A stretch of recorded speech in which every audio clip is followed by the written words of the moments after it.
Hey, welcome to Cosmic Comics.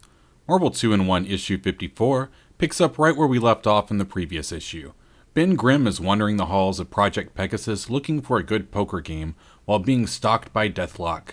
The Thing is bored and distracted as he walks about, allowing Deathlok to get the jump on him. Deathlok doesn't hold back and fires to kill, giving us a rare glimpse of what I assume is a blood splash in the pages of Marvel. The Thing is shocked to see Deathlok, whom he faced off against in previous issues of Marvel 2-in-1. He's even more shocked to see that the shot from the mazer made him bleed.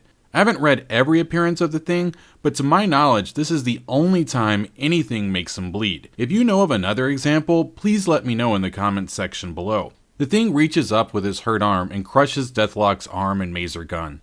The Thing throws Deathlok against the wall, hoping to get a discussion out of him. We're then given a clue that this isn't the original Deathlok, as he states that discussions are for biological organisms, and claims that his unit doesn't contain a single living cell. This catches Ben off guard and allows Deathlok to kick him to the ground. Deathlok then pulls out another mazer, and while it charges, he prepares to finish the Thing off once and for all. Lucky for Ben, Quasar and a couple of Project Pegasus guards come rushing in, and Deathlok decides to retreat.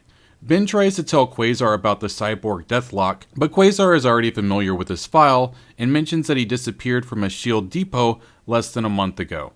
Unknown to either of the heroes is that this is not the same Deathlok that escaped, but instead is a fully robotic copy created by Harlan Riker of the Brand Corporation. Deathlok escapes through a utility shaft and proceeds to the level known as the Pit, where the project's radioactive materials are stored. Deathlok arrives at a set of pre-programmed coordinates and begins to set up the nth projection. Quasar uses his energy wristbands to get a fix on Deathlok's location. Note that he still isn't calling them the quantum bands. Quasar is determined to prove himself, as this is his first real emergency since taking over as chief of security. Quasar is aware of the dangers of confronting Deathlok inside of the Pit, so he decides to challenge him in lieu of a sneak attack. If Quasar was used to using his wristbands to their full capacity, he should have easily been able to contain Deathlok, but instead asked Deathlok to show himself and surrender. Well, we all know how often that works. Deathlok doesn't hold back and goes straight for Quasar's throat. Quasar responds in kind, going on the offense. Quasar mentions that if either of their energy blasts strikes some of the containers here, then all of Project Pegasus might become a giant crater. This is somewhat odd. I hope I'm not giving too much away, but the purpose of the nth projection is to destroy Project Pegasus. If Deathlok could do that with a single blast of his mazer, it seems like that might be the easier of the two options, instead of the convoluted plan that develops over multiple issues. Deathlok tosses some neuro pellets which release a gas. As Quasar coughs and fights to stay conscious, Deathlok moves in for the kill. At the last second, Quasar puts up his shield to save himself. Finally, Quasar starts thinking about how he can use his wristbands to win this battle, and uses some low-frequency radiation to scramble Deathlok's brain. The idea, although good, has unintended consequences of erasing Deathlok's previous programming and sends him forward on an all-out attack. Quasar tries to appeal to the humanity Deathlok lacks as Deathlok charges towards him. Enter Ben Grimm, who grabs and crushes Deathlok's remaining hand and throws him across the room. Ben moves in for some more clobbering, but Deathlok uses his broken hands to send a burst of current through Ben's already hurt arm. It was a good strike, but Deathlok finds himself surrounded. Instead of backing down, Deathlok rushes into the fray and is blasted several times by the Project Pegasus guards. Quasar picks up on the fact that Deathlok is about to self-destruct and obliterates most of Deathlok's body with a single blast. Deathlok's head remains, but he forces himself to shut down when Ben mentions that they might still be capable of getting some information out of him. In the next panel, Quasar is visibly shaken by what has taken place. This is the first time he's ever killed anybody, and he doesn't know quite how to handle it. Of course, he didn't actually kill anybody because this version of Deathlok is 100% machine.